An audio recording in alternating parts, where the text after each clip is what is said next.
Saviez-vous qu'un Canadien sur 5 vit avec un handicap qui limite ses activités quotidiennes? Et oui, un Canadien sur 5, c'est énorme. Autant pour les personnes avec que sans handicap, la mobilité est un vecteur important pour la participation sociale et l'accès aux opportunités, comme l'accès à un travail, à l'éducation, au sport, aux loisirs et bien plus.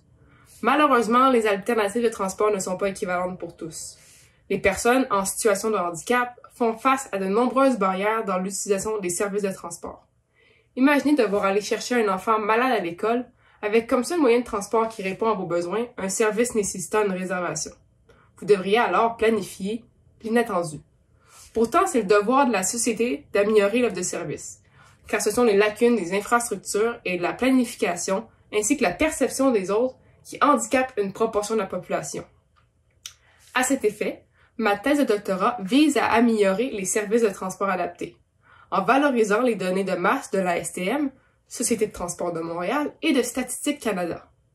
Le transport adapté est un service offert aux personnes en situation de handicap pour effectuer des déplacements de porte à porte avec une réservation faite au préalable.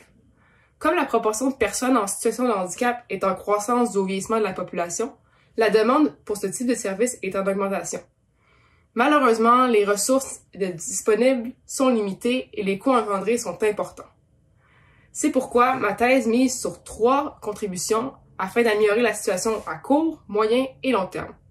D'abord, en développant un outil permettant d'ajuster les temps à l'arrêt pour les services de transport adaptés.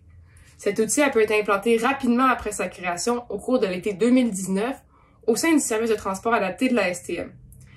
Il permet d'ajuster les temps à l'arrêt pour l'embarquement et le débarquement de passagers en fonction de divers critères. Par exemple, le type de lieu public, le nombre de personnes à l'arrêt, le type de handicap et bien plus. Cet outil a permis d'améliorer la ponctualité du service en plus d'augmenter le nombre de passagers desservis avec les mêmes ressources. Ma deuxième contribution vise à développer des critères permettant de sélectionner les déplacements du transport adapté qui pourraient potentiellement être intégrés au sein de réseaux de transport réguliers.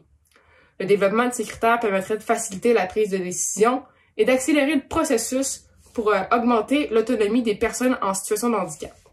Finalement, ma dernière contribution vise à développer un modèle de prévision de la demande à long terme pour les services de transport adaptés, afin de pouvoir prévoir les ressources nécessaires pour répondre à l'achalandage futur.